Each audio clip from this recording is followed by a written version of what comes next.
வருடத்தில் வரக்கூடிய முதல் தேதியில, அதாவது தமிழ் வருட பிறப்பாவும் இருக்கலாம், ஆங்கில வருட பிறப்பாவும் இருக்கலாம்.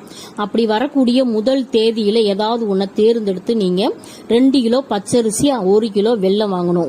2 கிலோ பச்சரிசியில 1 கிலோ விநாயக பெருமானுக்கும் 1 கிலோ நம்ம குலதெய்வத்துக்கும் தனித்தனியா பிரிச்சு வச்சுக்கணும். நீங்க எப்ப கோயிலுக்கு போறீங்களோ அப்ப தனித்தனியா பிரிச்சு கொடுத்துடணும். அப்படி கொடுக்கும்போது விநாயக பெருமானுக்கு 1 கிலோ கொடுத்துடணும். 1 கிலோவுல 1/2 கிலோ பச்சரிசியை நல்லா பவுடர் பண்ணிக்கணும். 1 கிலோ வெள்ளத்துல 1/2 கிலோ வெள்ளத்தை பவுடர் பண்ணிட்டு உங்க குலதெய்வ கோயிலுக்கு போகும்போது இந்த பவுடர் பண்ணதை ரெண்டையுமே மிக்ஸ் பண்ணிட்டு நீங்க கோயிலை சுத்தியிலும் போட்டு வந்தீங்கன்னா அங்க இருக்கக்கூடிய பூச்சி, சிறு சிறு பூச்சிகள், எறும்புகள், காகம் எல்லாமே உணவா உண்ணும். இப்படி உண்ணும் போது நீங்க கோடி பேருக்கு அன்னதானம் பண்ண புண்ணியம் கிடைக்கும்.